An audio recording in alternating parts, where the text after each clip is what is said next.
Hey, friends, welcome back to Honoring the Journey. So glad you're with us today. And I'm super excited to introduce you to Gary Allen Taylor. And if you don't know that name, I just want you to know it's one of the first names that I found in my deconstruction journey. It's funny, I didn't even know that's what I was doing. And I don't even remember what I searched on Apple Podcasts, but Holy Heretics podcast came up. And I kind of giggled at the name. And I thought, I wonder what this is about. And I listened and then started binging it, just started listening because everything that was being said was stuff that I was like, oh, yes, that's exactly what I've been thinking. Oh my gosh, I'm not the only one.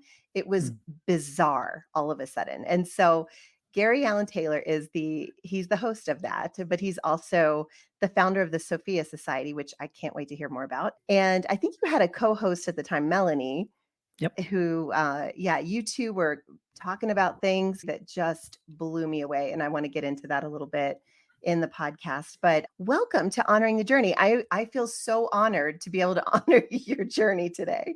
Thanks Oh, for well, being thank here. you. Thank you. It's Yeah. great. As we both are podcasters, it's often we don't often get to be on the other side of the mic, and Yeah. so it's kind of fun to do this. So thanks for having me. It's a Yeah, real of treat. course. No, I'm excited. I think one of the things that really drew me to you, for one thing, you just have a like a kindness and a Mhm. calmness, and yet you're strong in what you believe, and that's really nice. I think Mm. a lot of the voices that I was hearing were like angry, and Yeah. I'm just not that kind of person. I mean, of course, I've gone through the anger phase, and I Right. still go through it, but for the most part, I'm just trying to be calm about it all, and Mm. I felt that with you. And I also felt a weird connection because I know you used to work for Focus on the Family, Yep. and I was in Christian radio. And so I did a lot of work with Focus on the Family. So I kind of felt like, oh, here's somebody who's, kind of been in what I've been in, Mhm. who has somehow breaking free and now has found his voice. And yeah, it was interesting to me because I had always felt like once I got to a certain point, I would start talking more publicly about what I was going through, but I wasn't quite ready to do that. And I reached out to you. Do you remember this? I do, yeah. I was sitting out in my car in front of the house, and I think we talked for, like, an hour or Yeah, so. we Yeah, did. I was yeah. so like, I hung up the phone and cried because it was like, oh my gosh, there's a person in the world that I can talk to. It was just nice. And I think it's the only time I talked to you. I Yeah, appreciated it. I think so. But I just needed a friend. It was so lonely going through this. And I think that's Yeah. why I do what I do. I think it's why I started a podcast. I think it's why I am a faith and life transitions coach. I think a Mm. lot of what I do today is because of the empty, sad loneliness that I felt going through deconstruction. And I'm realizing you don't have to. You don't have to go through Right. it alone. There are people, even if you're just like I call it the invisible, like listening to the podcast and just Mm. soaking it in. Mhm. But anyway, I could go on and on about how much I appreciate what you do. But I want to hear from you now. So I'm going to start out, if you don't mind. I like to get to know my guests on more of a personal level. Mhm. And so I ask a question just about your life. And one of the questions the question that I think I'm going to ask you is, what can you think of a defining moment in your life where you were like, wow, things are never going to be the same? And it doesn't have to be about deconstruction. We can Mm. talk about that later. If there was something that happened in your life where like it felt like everything sort of stopped and you had to reevaluate, even if you were young. Oh boy, that's a really good question. I don't know that I have a perfect answer for that. I Oh, think we don't the need perfect. We don't go I, for that here. okay, good. So the thing that comes to mind is really the start of my deconstruction journey, which may Yeah. not be the answer that you're looking for, No, it but is. It's fine if that's it. I wrote about this on our Substack the other day. It was back in, I think it was 2011 when Osama bin Laden was captured and killed by Navy SEALs. And Mm, I was just starting in the blogging space. mhm. Rachel Held Evans had sort of become famous that way. And that was like, oh, this is what I want to do. And I had so many thoughts. I had not yet begun my deconstruction journey. I had just left Focus on the Family. My family and I had moved back to Tennessee, and I was working for Milligan University, my alma mater. And I wrote what I thought was this brilliant sort of piece on justice and punitive justice and the wrath of God and all these things about bringing this person to justice from a kind of biblical worldview perspective. And it hit send. It went out into the, blogger universe. I think 4 people probably read it.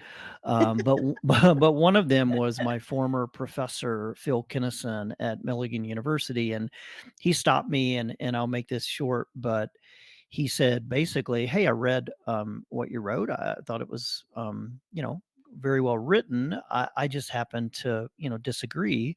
Mm, And at that moment, in his, I think, kindness and in his ability to invite me into something deeper, he introduced me to nonviolence and to the fact that, in my opinion, the God we serve is nonviolent, and the God we serve is best expressed through the life and teachings of Jesus, mhm. and not the punitive, wrathful, colonizing version that we often see in Scripture. And from there, it awakened me to a whole other version of Christianity that I was never exposed to growing up in white, conservative, Mm. Republican, evangelical spaces. And so for me, that was a turning point. I can still remember standing on Sutton Lawn at my alma mater and having this conversation with him. And it then turned me to then asking more questions. Yeah. What happens with this and that and the other? So I would say that is a seminal moment in my life.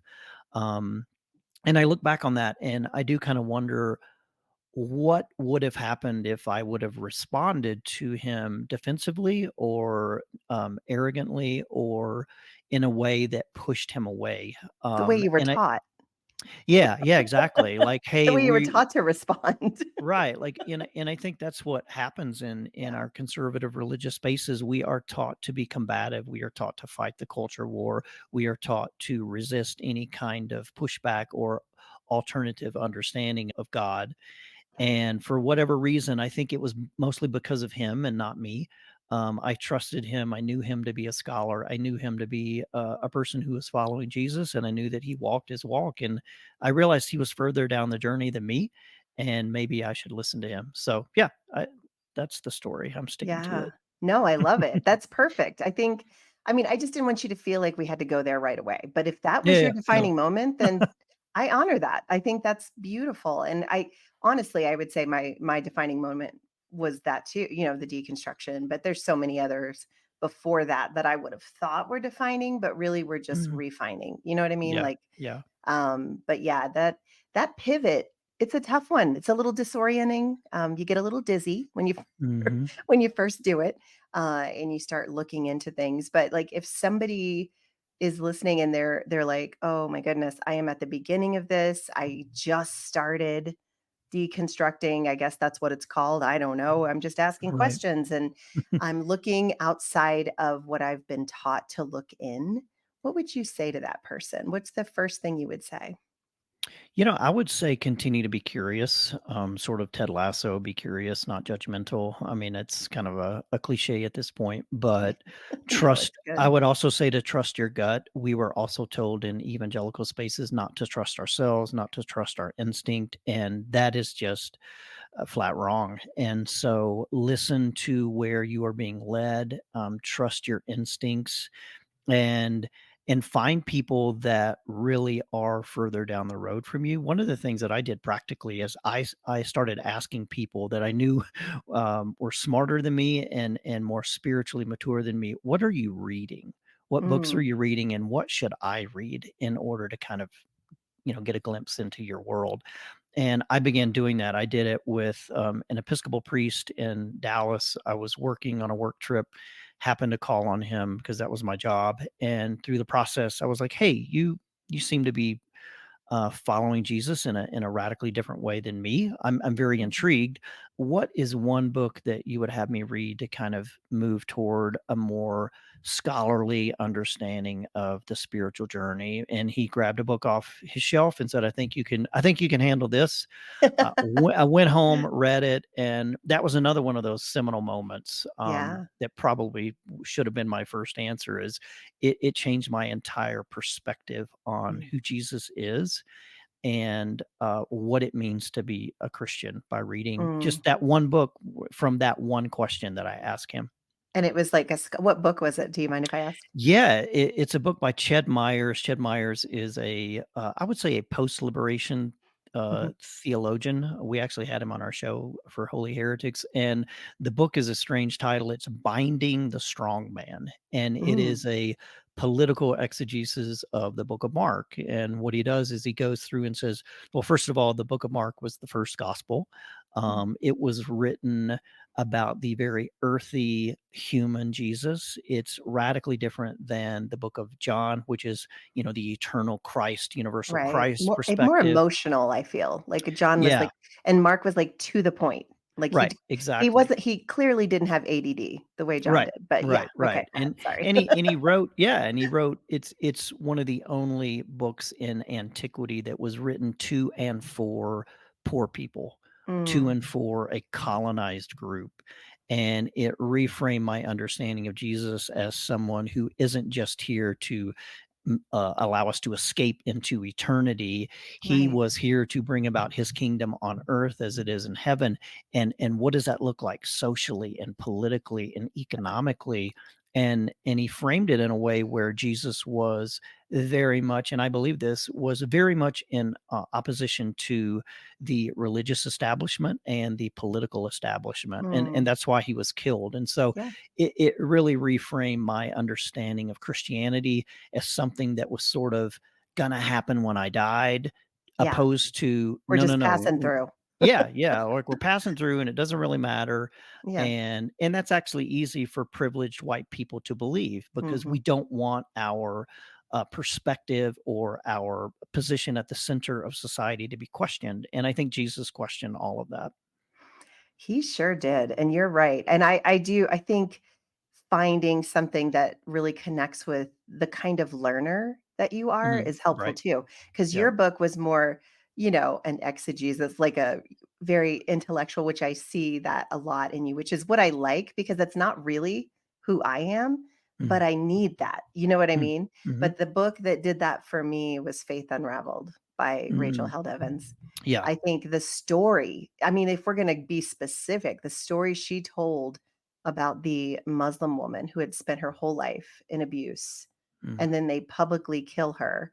I can't even remember what the woman did, but it was like did something immoral or something according to the religion. They publicly kill her, and she said, "I watched this and I thought to myself, why would God let her be born to be Mhm. abused, to be mistreated, and then die, and she's going to hell?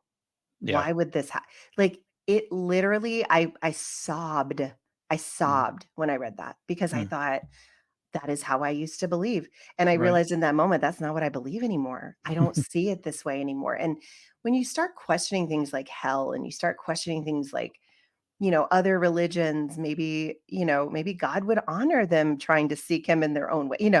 Right. What a Yeah. concept. Whoa, right, It's right. scary. I mean, everything feels shaky when you start doing that because you're like, "Oh, this is the slippery slope I've been warned about." Right, right. Exactly. Here I go, Mhm. I'm going down the slippery slope. But it to me, it was like, I think a defining moment, like realizing that, okay, I have the strength in me to take this journey and I trust God enough to let me go on it Right. and to see for myself for once, you Yeah. know? Right. So, well, tell me about your growing up. Did you grow up in Mhm. the church and what was your family like? I did, yeah. It's gosh, that's 4 podcast episodes, I would think. Let's No, go. Let's yeah, go. We'll do a part 2, a part 3. yeah. Grew up my dad was a pastor in a non-denominational church, grew up in Arkansas, very conservative Bible Belt, had some religious trauma and sort of family trauma, around that I will probably stay away from just to protect the Yeah, guilty. But, absolutely. I you know, get there it. was a lot of awkwardness there with my dad being a minister and just a lot of brokenness in our family. And that I think that that was the impetus for all of this is Mm, really looking at what I was being told on Sunday morning and preached on Sunday morning and how life was lived throughout the week. It just did not add up to me. And so, had to work through a lot of that in my 20s and 30s, a lot of scars, a lot of trauma from that experience. And unfortunately, it did have a negative impact on my faith journey because I put them together, mhm. and because they were they so intertwined. Yeah. But yeah, and then from there went to Milligan University as an undergrad. At the time, Milligan was a pretty, I would say, subversive Christian university. It's kind of Mhm. pre-Trump, pre-MAGA Christianity, pre-Christian nationalism. And although I was still very conservative at the time, it introduced me to other ways of being and seeing and other ways of being Christian. I can remember I had a sociology professor that was a Democrat, and he was the first Christian that I had ever met that was a Democrat. And I just Mm. thought that that was anathema. Like, you can't be a Christian and I be a used to think Democrat. the same thing. Same Yeah, thing. and Mhm. so I'm very grateful for very small, windows that were open to me, Mm, and I wasn't completely pushed out of the nest too soon, but there were people and places in my journey that awakened me to the fact that my world and my view of Christianity was really small, and then from there, I finished a master's degree in Holocaust studies, and that was a whole other kind of whew. existential faith crisis because Yeah. we kind of wrestled with, what does it mean to be human, and what does it mean to believe in a good God, who allowed 8 million Jews to be, murdered and Mm, annihilated. And so again, that was another step toward me questioning this sort of very easy peasy, um, you know, easy bake oven kind of Christianity that was given to me, that God is good, your life's blessed, God is, your life is in his hands and he's going to direct everything and everything's just going to be mm. great. And I'm like, well, it wasn't great for these people. Yeah. And it doesn't seem like he did anything. So what does that then mean?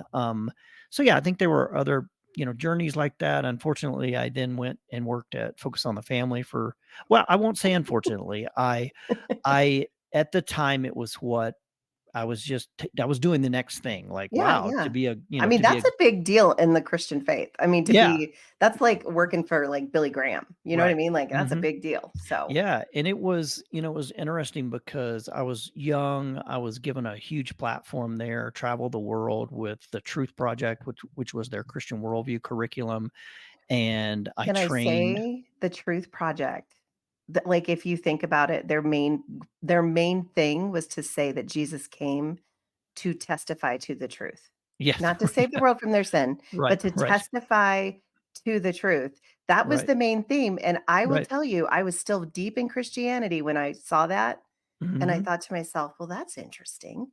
What Yeah. truth was he testifying to?" Well, yeah, right. Well, a very white, reformed, conservative Republican truth. I mean, that's really what it came down to. And Well, for them, but for me, I thought to myself, "That's a very broad, yeah, like, what does this mean?" And now hmm, that I've deconstructed and I see Jesus in such a different light, I'm like, "Of course. right. That is what he said. Those were his words. I came to testify to the truth." Sorry, I didn't know you had anything to do with that. That's amazing. Go ahead. Yeah, no, it was. And that was, I think, another one of those glimmers of Yes. opening or awareness. We were literally traveling the world, and I was a part of that team that trained small group leaders. And one of the lessons in the Truth Project is about American exceptionalism. Now, we didn't call Mm, it that, but it but was, that's I what it can't even was. remember what it was called, but it was very much, we are God's people. We are a Mhm. blessed country because we are a good country and And we we are support unique. Israel. Yeah. Oh, absolutely, right. Yeah. That's why we're And blessed. and that was, I think, the first lie that I kind of woke up to in Mm, evangelical Christianity. because I knew that wasn't true. I had worked on a PhD in colonial American history, and I knew who we were. I knew we are an empire doing what empires do then and now. Right. There was never a time when America was uniquely good. There was never a time when America was a Christian nation. We have enslaved people for 400 years. We committed genocide against the native indigenous Right. population. Dropped two nuclear bombs on civilian populations in Japan. I mean, you can go on and on and on And on. Yeah. and on. And it doesn't mean we have to hate America, but it does mean No. that we have to be honest about who we are. And so when I kept hearing that, I it just sort of raised my hand like, hey, this isn't true. Hmm. Because I've actually done the work in this. You guys haven't. And if this is a lie, then what other lies are you telling me? And as you True. said, then the unraveling began from there. Hmm. And I think that that is one of the I've heard that so many times, and I remember having that experience of thinking, if they lied about this, what else are they lying about? And that's Yep. what really opened the door for me to look and Mhm. seek. And Yeah. I didn't ever feel like I mean, I tell the story, I've said it before on the podcast, but I'll let you know, like, it's like I got out of the boat with Jesus. We were Mhm. walking on the water, hanging out. He was like, "It's gonna be okay," and I thought we were gonna get back in the boat when we were done with our little conversation. He was gonna answer my questions, but we never got back in the boat because the boat was Yeah. sinking, because the Mhm. boat was made by man, not by the hands of God. And the Right. boat was the church for me, the evangelical white, Christian church, Mhm. Bible Belt, which was all I knew. Right. And and I do think when you get to that point where you're like, wait, the question for me was when they started basically worshiping this man. Right. And I could not in good conscience figure out what the heck is happening. I felt like I Right. was losing my mind. I'm like, what Yeah. is how do really? And then I was like, wait, okay, wait. If they are this deceived about this guy, what else have they taught me Right. that is bullshit? I just was so Exactly. upset. And Yep. I literally and like I really thought I was gonna find answers and end up back at church and everything, but, like, the answers that I found, I'm like, they've been lying about a lot, and I don't think Mhm. they're doing it intentionally, it's all they know. They're Right. literally their heart is in the right place, they think they're doing the right thing, it's just passing down tradition instead of actually doing the work and figuring out, "What do you believe? What do you Mhm. really believe? What is true?" And the only truth that I can find is the life of Christ, the love that he showed to people. That's the truth for me. And if Yep. something goes against that, then to me, that's not truth. I mean, Right. that's just, I mean, it's so simple. Like I said, I'm not a scholar. I'm very, very emotional and relational. And so for me, that's how I've kind of come. I don't know. Yeah. No, I 100% agree. If what we are doing doesn't look like Jesus, Why are we doing it? I don't Yeah. why are we doing it? And Right. it doesn't make any sense to me either. Yeah. Well, yeah, and I see that in your life. So you were asking the questions and you were like, this cannot be true. So you're at Focus on the Family. What happened? Why did you leave? And like, did they want you to leave or were you? Yeah, no, that's another job they did want me to Oh, leave, and I can tell that story. At Focus, this was back in 2010. The economy was, in the crapper. yeah. Focus was going downhill really fast, Mhm. and we were sort of at the end of this Truth Project run, and I kind of saw the writing on the wall, like this is not going to last. And I was also just uncomfortable. I didn't have any language for it, but I just knew I can't be in these spaces anymore, or at least Mhm. I can't be in this really, Right. really conservative space. And so I got an offer to go back to Milligan University and work there. And then my wife and I and our kiddos came back to Colorado. And I'd say really the more interesting story is deconstructing as the main content person for a small nonprofit here in Colorado Springs, whose name is Axis, AXIS. And I joined them in 2014, right when I was beginning to unravel and deconstruct, although that the word didn't Yeah, wasn't it around at wasn't that a point. thing. Yeah. Um, and they kind of positioned themselves as the kind of cooler version of Focus on the Family. They are a teen parenting organization. and actually do a lot of good stuff. There's some wonderful people there, so I want to couch all of this with grace um, Of and some course. humility. And yet, at the end of the day, when the Trump train came down the track, they were moving more and more conservative, and myself and Melanie Mudge, who helped me found the Sophia Mhm. Society and Holy Heretics, we were moving in the opposite direction. We were asking questions about why the church is homophobic. We were asking questions about Christian nationalism. We were wanting to talk about white supremacy, and every time we would create something and produce something, we just received so much backlash. And Mhm. I finally got to a point where I was really the resident heretic, and I don't think I handled that very well. I was kind of in the anger stage of my Yeah, deconstruction. that's so It was hard. and it was also a really toxic organization at that point, to, individuals that were leading it that I think meant well, but were not really prepared theologically and emotionally and spiritually to lead an organization, and it was a very patriarchal, um, Shocking. ministry. Just Right, right, and all all the white men were in charge and all the yeah. women were in, subservient Be roles, seen but not heard, and don't be seen too much. Make sure you have right. that button up, you know? Yeah, yeah, Yeah. exactly, and so I was basically dismissed Mhm. from that organization, in a really, um, unfortunate scenario. It was a Yeah. great thing for me. I had been praying for about 8 months, "Lord, get me out of here." And, He said, he "Alright, okay, fine, I got you." you're good. Yeah. And then that was right before COVID, Mm, and went through a really spiral stage emotionally, behaviorally, spiritually for just a couple of years. I was out of work for about a year. And when mm, you have lived your entire professional life in evangelical Christianity and they kick your ass to the curb, yeah. it's very hard to remake your image and rebuild yourself because this is all you've known. And Mhm. when you apply to places, they're like, "Wait, you worked at Focus? You must be a wacko." And it's like, "No, no, no. That's why I'm not Why I'm there not there anymore." anymore. And, and I think that's another one of the harmful things Yeah. within evangelicalism. It functions like a very loosely knit cult. Mhm. We all go to the same schools, we go to the same churches, we work at the same place, we marry the same people, and we live in our little enclaves. And when you are thrown out of that, I like to say with evangelical Christianity, you get in by belief and you get out by belief, Yeah. and I was very much kicked out by belief. And Wow. so just trying to find some footing, not It's only so hard. spiritually, but just professionally, where do Well, I and work? connections and Yeah. community. I Oh, mean, community. It was everything just everything gone. shot to hell, like, in Yep. an instant. It's so, Yep. so disorienting and Yep. And it, difficult. and especially in this town, Colorado Springs, Oh, where yeah. we live, I That's like the would Bible Belt, continue. it reminds me of. Oh, yeah. It's the Totally.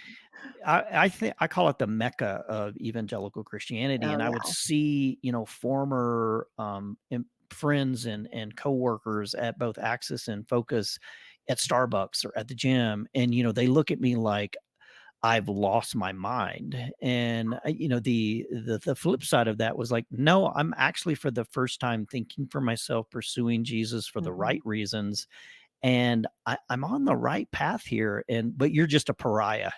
Yeah.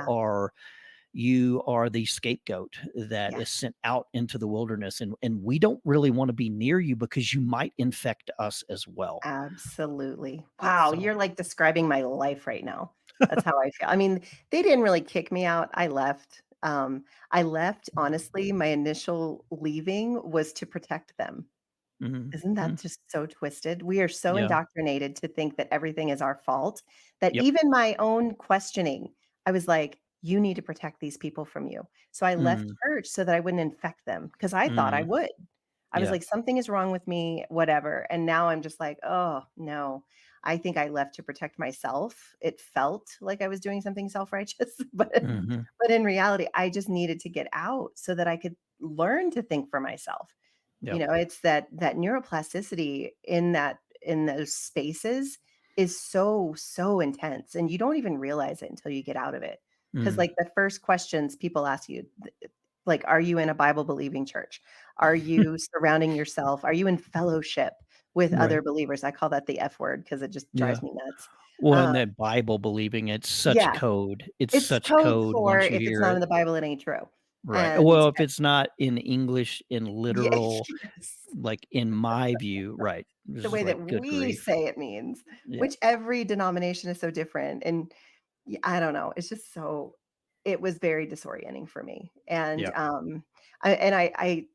I can't even imagine because like, I'm not the main, breadwinner for my family or by any lack of, whatever, but Mhm. if that would have been me, if I would have been, like, responsible for keeping my family alive after doing that would have been very, very difficult for me.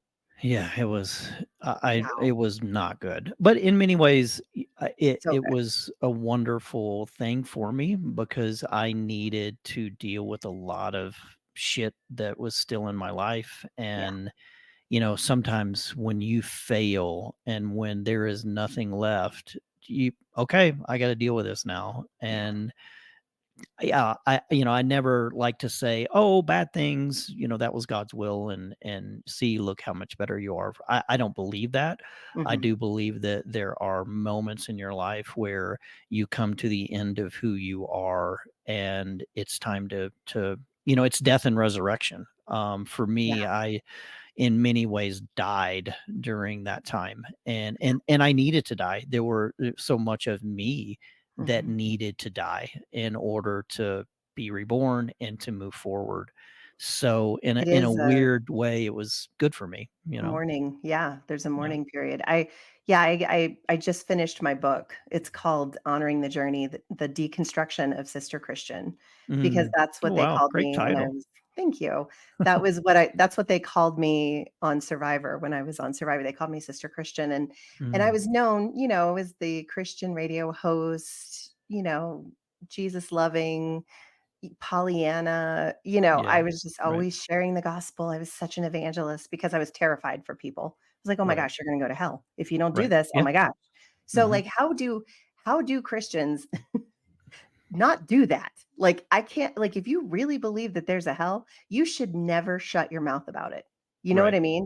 And Yep. that's how I felt, and it ate away at me because I Mhm. felt like it was never enough. But I do describe in my book how there was a point where I had to sort of like have a just almost like imaginary funeral service for Sister Christian, um, because it's just not who I am anymore, and that's okay. Mhm. Yeah. And I used to I say I used to stomp on her grave because it just kinda angered me Mhm. how naive and how Pollyanna and how, like, dogmatic, I was, Mhm. but since I've dealt with a lot of the feelings that come with deconstruction, especially the grief process, now I'm leaving her flowers, and Mm. thanking her for teaching me what it's like to really love somebody 100% with your whole heart and how to Yeah. surrender to something and how to, fight for what's right. Yeah, she taught me a lot, but she's Mhm. not who I am anymore, and that's Right. okay.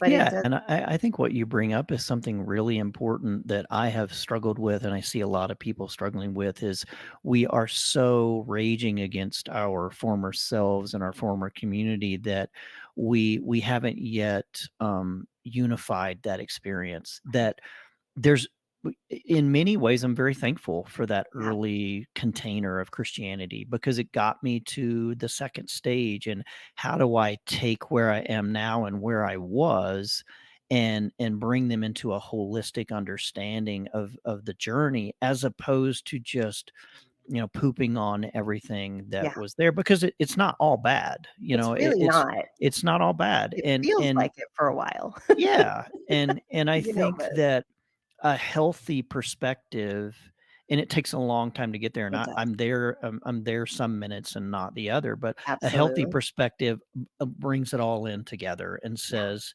"This is my story, yeah, and I can be grateful for the parts of Christian evangelicalism that shaped me in a beautiful way right. and introduced me to things that I would have never experienced if I didn't have that." And like, someone who needs to graduate from kindergarten, I moved Yeah, on. And exactly. but I'm glad I had kindergarten because it gave me a foundation. That's Absolutely. kind of the way I'm hoping to experience it and talk about it more, as opposed to just burn it all down, because I just don't think that that's healthy.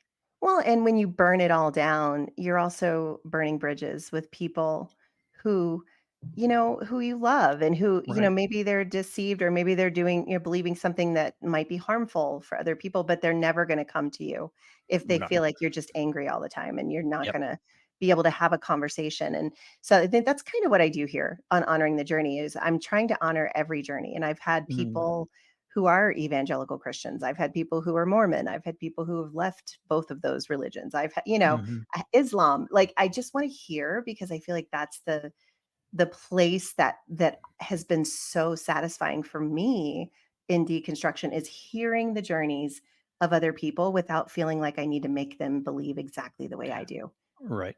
Yeah. Yeah, Just and share I your story, Oh, you know? no, and I think that that's another temptation within, the Mhm. deconstruction space is, well, I've figured it out, and so I need to tell you, and I struggle with that. For me, I realized that I'm still a zealot in many Yeah. ways. When I find something to be true for me, I think everyone should find it to be true for them, and I have that is so much a part of my evangelical upbringing, Oh yeah. and I have to let that go. I might think nonviolence is the way to go. I might think that being an Episcopalian is the way to go post evangelicalism. I might think X, Y, and Z. That doesn't mean that everyone else, that's what their journey is. And so Right. I really have been convicted by that recently of like, okay, you need to stop being prescriptive in how you talk about the faith deconstruction journey because it's not the same for everyone. Mm-mm. It's And so some of us different. go radically different ways. And you know Yeah. what? That's all right. It's God's in that okay. with them. Yeah. It's your journey. Like, Yeah. and I was just talking to my dad the other day, and he's very evangelical Christian, even very different than I am. Yeah. But Same. he listened and he was very kind. And I said, Dad, if you really, really trust God, you have to believe that he's got me. Yeah. That God has me or she. I didn't say that to Right. him because he Yeah. would like roll over. Freak out. Yeah. Yeah, but like God has me and says that he's not going to give up on me until the day of completion. So like Right. I'm okay.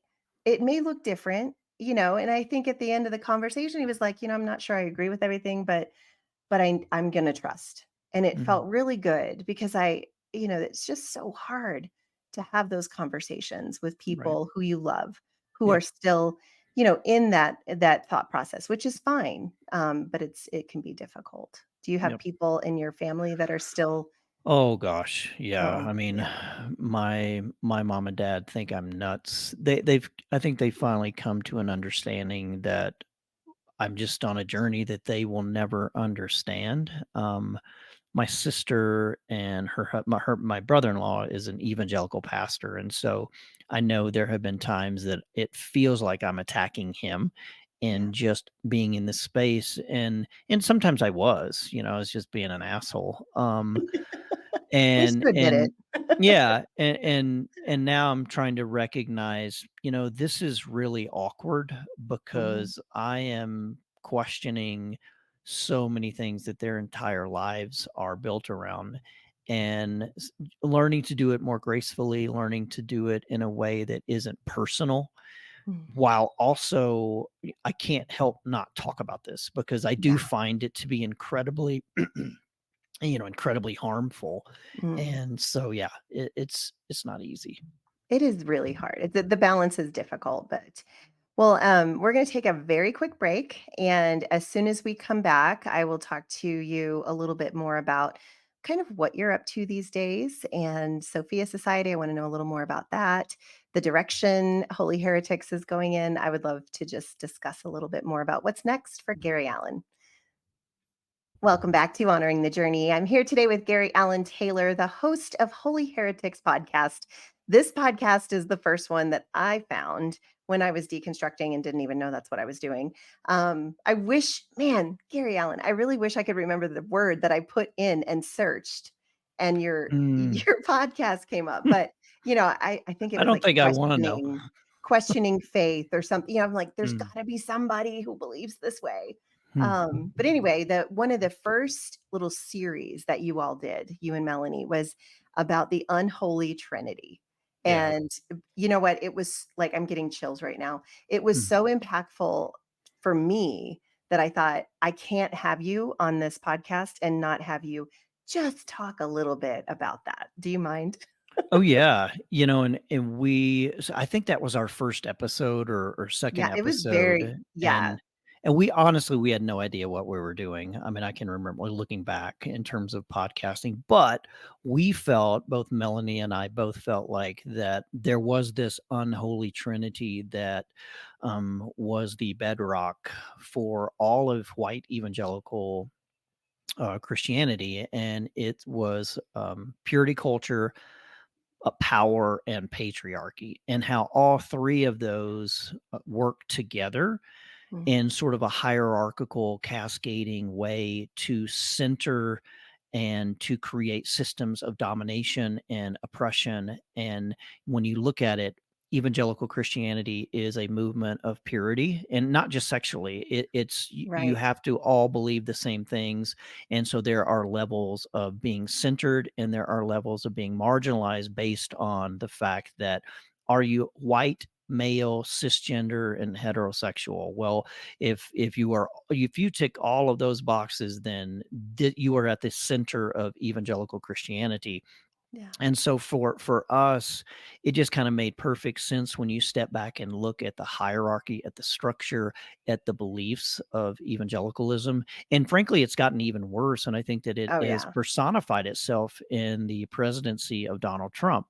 He is a patriarchal misogynist. Mhm. He is all about consuming and protecting his power, and he is creating a vision of America that truly is a vision of purity culture. And Mm. there are levels of being in and levels of being out based on, if you are a person of color, if you are a person of a different faith, if you are an LGBTQIA person, and there are kind of stratospheres of alienation that take place. So that was, I think, kind of our first aha moment, that Oh, man. all these work together to create, I think, a dominator version of religion. And there are winners in that system, and there are a whole lot of losers in that system. And most A of the lot. losers Yeah. are women, Mhm. anybody who doesn't really fit that, Yeah. that scenario. Yeah. Right. No, it was very, very powerful. So I highly recommend those episodes. I mean, all of the episodes were good, but those were the ones I think it was probably one of the first ones I listened to where I was like, oh my gosh, people are saying things that everything you said, I was like, because it was stuff that I had already thought, but Yeah. I Right. didn't Right. know how Right. to put it into words. I was like, Yep. what is happening in my heart right now? Hmm. And it really, really made me I don't know, it gave me such a I just cried because I was like, it is so powerful when you realize you're not insane. Because that's the unfortunately, you're taught if you feel this way, if you start to question, if you start to think the way that I was thinking, if you're reading Rachel Held Evans or Rob Bell, you definitely have a demon. Right. Like you are you are going down the wrong path. And Right. so and even though I knew that wasn't true, there was that it's like the angel on one shoulder and the devil on the other. Right. Literally, I feel like evangelical Leslie or sister Christian is on one shoulder and then like Mhm. my true self is on the other. And they're Yeah. both just constantly trying to help me navigate my life. And sister Christian was just out of control when all this started. She was like, "Girl, no, you're going to kill people. You're going to send them to hell." Like it was so hard. And then finding your podcast, it was like the first time I could just breathe. Mhm. And I don't even know if you even realize the impact Mm. that Um, what you and Melanie did. And when she left, I cried. I was like, yeah, oh, wow, I do too. she's just so great. I mean, just so Right. she's a lot like me, very emotional, Mhm. very Mhm. authentic, like really just wants to love people, Yeah. and I Yeah. loved you, don't get me wrong, but like I No, no, said, no, you're more scholarly and which is great, but the balance was so fantastic. So, but yeah, anyway, I agree. kudos to you, Melanie. Way to go. I know. Yeah, we were such I drove her crazy, but we were such an amazing team because we didn't step on each other. We Not at we were on all. the same journey, but we were taking kind of 2 parallel tracks and Yeah. paths, and we had a blast, Yeah. creating this and sharing that journey because we had been together, working at Access at this former evangelical community, or organization, and so it was kind of fun. We kinda looked at each other and was like, "I think we can create something that's what we wanted to do there, but they wouldn't let us do, Right. Yeah. and let's just try it." So, yeah, it was a load of fun. It is so hard to redefine who you are when the definition of who you are is basically wrapped up in theology and dogma. Yeah, And so kudos to you all for finding your way and also showing that it's possible to do that. I think I was scared too. I think and being known as Sister Christian, very much into Bible studies. I wrote Bible studies, I taught Bible studies, I was always speaking and doing the thing. And so like coming away from that, I'm like, who even am I anymore? And do I right. even have a purpose? And is God gonna this scared me to death. And tell me if this ever crossed your mind. Is God going to take my gifts away because Mm, I'm speaking different than what I was taught? mm. And You I know, was so afraid of that. yeah, I didn't think that. I actually looked back and was remorseful Mm. for using my gifts to harm Oh, people. yeah. Yeah, I And I feel that didn't I now. didn't know I was harming people, and, I Same. can remember standing on stages and saying stuff, and I'm like, "You arrogant SOB, Yeah. you had no business talking about this to anyone." So, Mhm. I think for me, it was just a moment of remorse and sadness that I had Mm. been a part of a system that had also harmed people, Yeah. and I don't know how to go back and tell those folks I'm sorry, I think you're 'cause doing it by yeah. what you're doing, Gary Allen. I really Well, I do. hope And I so.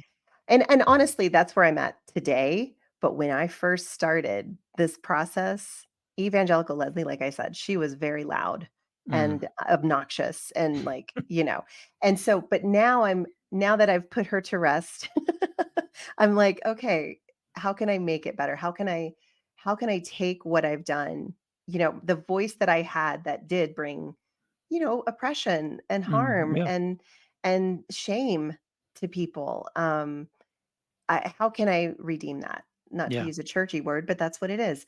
And so that's why I'm doing this. And that's why, mm, when my book is released at the end of the year, I'm going to read it myself. They were like, mm, we'll have somebody read it. And I'm like, I can't. It yeah, needs to be my voice because right, I have said enough things that I think have put the handcuffs on people. I'm ready to sort of unlock those. mm. And so that's where I'm at. But so tell me a little bit about Sophia Society. What are you there for? What do you guys do there? Yeah, we created it, kinda sounds corny now, but really a safe, sacred space for spiritual misfits, for people who were longing to, um, take a deep dive, be introduced, given language for what they were Mhm, experienced, and also do it in a way. One of the things that, we were both very adamant about the word Sophia as kind of the mhm, foundation of what we were doing, and Sophia obviously is translated to be wisdom. right. And I never saw a lot of wisdom in evangelical Christianity. I saw a lot of winning, and I saw a lot of apologetics, and I saw a lot of Mhm, facts, but that just doesn't get you very far. And so we wanted to introduce and invite people into a more um, a deeper stream, a more mysterious stream of mm. Christianity, a more ancient stream that had more to do with unknowing than knowing. Yes, I And love that. so for us, the name and the brand and, everything that we were trying to create was invitational and Mm, open-ended, and, there wasn't necessarily a direct path, and I hope that, we've been able to continue. Well, I say we, or we, it's me. I hope that I've been able to continue to just offer a place that's like, "Hey, I have no idea where this is going myself, mm, because 'cause I'm on the journey as well, but I do know that I wanna do it. I wanna walk humbly, lightly, and with an air of wonder and mystery to what's next, as opposed to inviting someone into a very prescriptive path that we have laid out for them that they just have to walk. And Right. so that Which was kind of part of the that's process. everything that Christianity was for me, was Yeah. just check this box, check this box. Okay, you're good. Yep. You said the prayer, yay, you're Yep. saved. Mhm. It's like, Mhm. boy, that was And easy. Oh, yeah, and okay. it's done, and it's just you just hang Yeah, there's out it's and it's not really over. no, it's done, but then like you just kind of have to like suffer through this world because it doesn't Right. matter. It's not our home. And Yeah. then eventually you'll be, in the presence of God. And it's like, no, we're actually in the presence of God all the time. Right. And the presence of God is in us all the time. Like Yes. Right. knowing that mystery, I think that I love the word mystery right now. Mhm. Those words you said, like mystery and curiosity, that just it makes my soul feel like there's a fresh, cool breeze going through it. You know what Mhm. I mean? Like Yeah. that just feels so right to me. And it's fun to actually have feelings now and not stuff them away because they're Mhm. dangerous and they Right. lie, which is what I Yeah. was Right. taught. Yeah. Don't have feelings. It doesn't matter what you feel. It doesn't matter what you think. And it's funny. I know there are a lot of times in this podcast, I will say, well, I think, and I'm like, as soon as I say that, my evangelical friends are going to turn it off because they don't give a crap what I have to say Right. because Right. it doesn't matter what you think. What does the Bible say? You know, Right. Yep. And it's it's I think we've dismissive. we've robbed personal experience Yeah. from our spiritual formation. We Yeah. think that God speaks from a top down. God only speaks in the Bible, and that's just one that's ahistorical. I mean, Christians for the last 2,000 years have not believed that. They Mhm. have believed that personal experience and divine encounters of the sacred are just as important, if not more so, than what is in a text. Right. And so just allowing yourself to experience the sacred or the divine or whatever is comfortable, Yeah. calling that in nature, in a flower, on a hike is just as critical. I saw something yesterday on social and I will butcher it, but it said, I was waiting to talk to God, and I was waiting for words, and she spoke in flowers, and I missed the conversation. And I Ooh, thought that was such a beautiful way I of love it. introducing the fact that God is with us, as you said, all the time. Every God is time. All often the time. better found outside of a flat text, and being open to that is Yeah. part of, I think, this journey as well. And it's beautiful. And I feel like at this point in my life, I'm like, wow, I really, I don't regret where I was. I don't, like I said, I've learned to kind of accept that that was part of my process. Hmm. But I really just, I'm able to really enjoy every moment now in such a deeper way because I don't feel like, oh gosh, did I do something to make God mad? Oh Right. gosh, is he like I remember someone preaching this once where like every sin you commit is like a brick, Hmm. and Oh, yeah. You're you're building a like building wall this between. wall between Yeah. you and God. And then you're like, did I commit a sin and I just don't remember? And like you're just so stressed out all the time. Like, Yeah. I gotta get this right. And God's just like, no, no, no, no. Yeah, I'm good. We're I'm good. always here. Yeah. You're loved, my child, right where you Mhm. are, and Yeah. freaking life changing. You know what I Mhm. mean? Freaking Yeah. life changing. Yep. And I would never go back. I just wouldn't. And Oh, I no. don't think anybody who's tasted like what it means to actually have the freedom that Jesus, gives, like who's ever tasted that is not going to go back to, you know, the the dogma and the bondage. It's just Yep. too much, too Yep. much. Agree. Totally agree. But I do feel a little bit like we're kind of like the dragonflies that hover over the water to tell the nymphs in the darkness Mm. that they can be free too. Mm, Like, we mhm. don't wanna go too far because Right. we wanna let them like, "Look at our wings, they're shining, guys. You can be Yeah. free You too." can do it too, yeah. You gotta bust out, come on, come on. And Mhm. it's not that I think I can convince anybody, but I do wanna be there for somebody who realizes it on their own. I Yeah. want them to know that there are people that they can talk to, and I have felt very welcomed and very seen. I saw your wings, Gary Allen. I saw them, they were shimmering, and I was Mhm. like, "Oh, I can be free. This can Oh, happen." So, Yeah, thank you.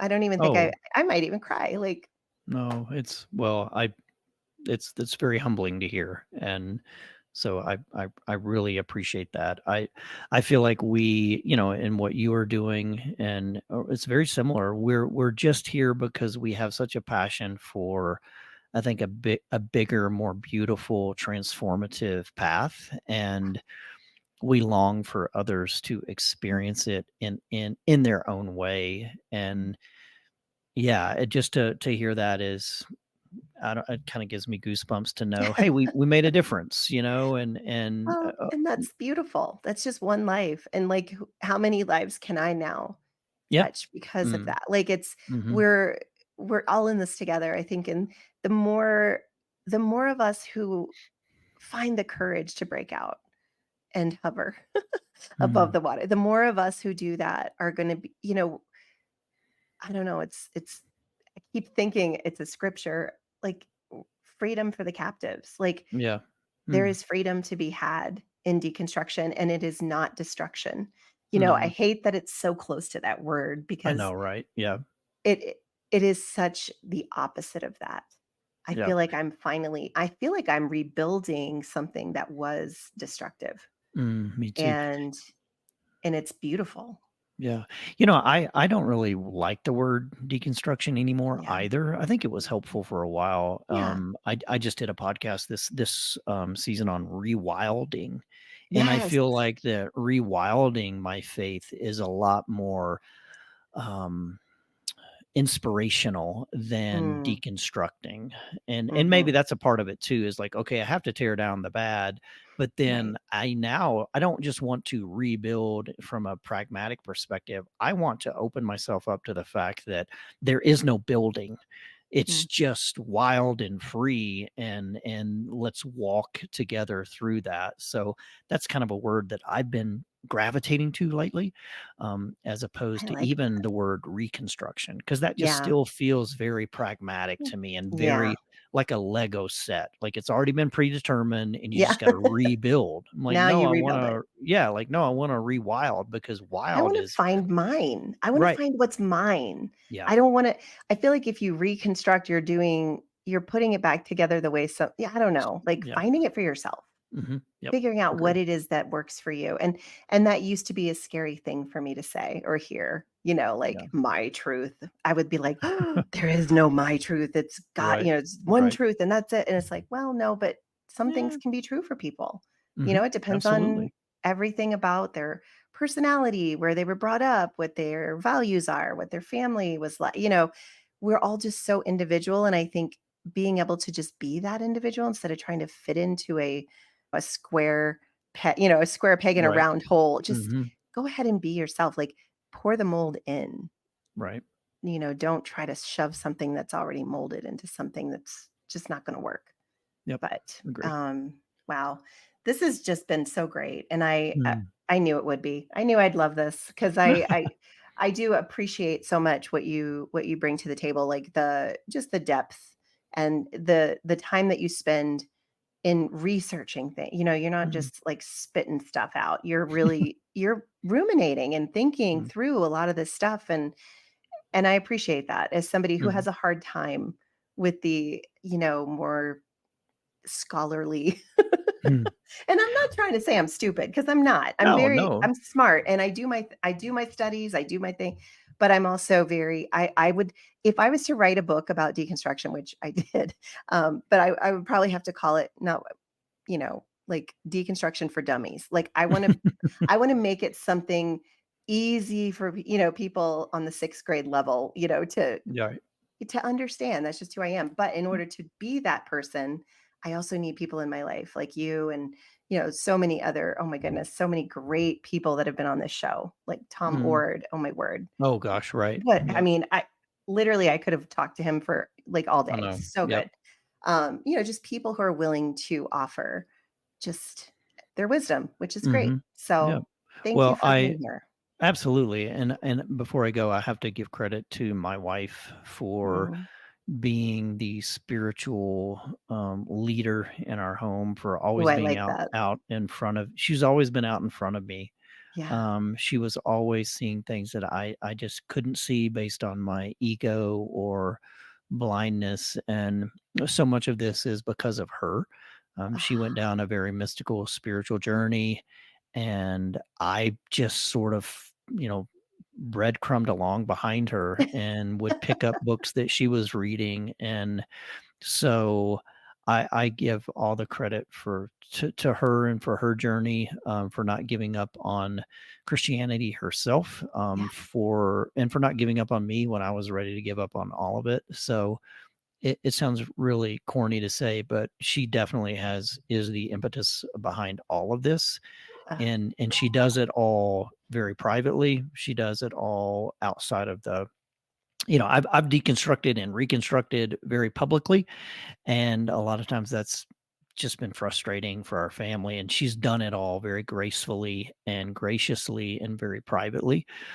So yeah, you should have her on at some point. I was getting She's ready to she's a ask hell of a you lot better that. than me. So I was getting ready to say, "Okay, Gary Allen, no offense, but yeah, yeah. I think I You need to you talk to your wife you now." need the A team on. Yeah, you No, don't I'm need serious. me. Like, will you ask her if she'd be Yeah, willing? I Because will. I I would will. love to hear. I love the mystic, Christianity. I think it's so beautiful, and so it just speaks to me Yeah. in such Well, a I will. depth. Yeah, I'll talk to her. Yeah. Okay, that would be awesome. She'll probably Woohoo! say no, but I'll ask her. Oh, maybe if Just she's okay, just very tell her private. I said pretty please. Okay. That's No, I funny. if she doesn't want to, I get it, but that would be really cool. So, thank you Awesome. so much. And if people Yeah. wanna find you online, Gary Allen? Yeah. Oh gosh, I'm terrible at this. So, sophiasociety.org is kind of our main page, and Mhm, then Holy Heretics is the podcast. We also have a Substack. I've kind of migrated a lot of our written content and our digital stuff over mhm. to Substack because it's just easier to deliver. So that's holyheretics.substack.com Okay. is where we're going, and we are going to launch season 5 of the show in October. So How right now, kind of on exciting. a little bit of a summer break. I realize Yeah. we have to be evergreen here, but we're um, gonna launch season 5 in October. So Oh, excited for that's that. exciting. Yay. Do you have Yeah, and a thank theme yet, or are you just gonna I don't. I'm sort of still ruminating on that, Okay. and trying to figure out what's next. So, Well, but yeah, that's but cool. Leslie, thank you so much for letting me be here. Thank you for your work and for your show, and for your voice.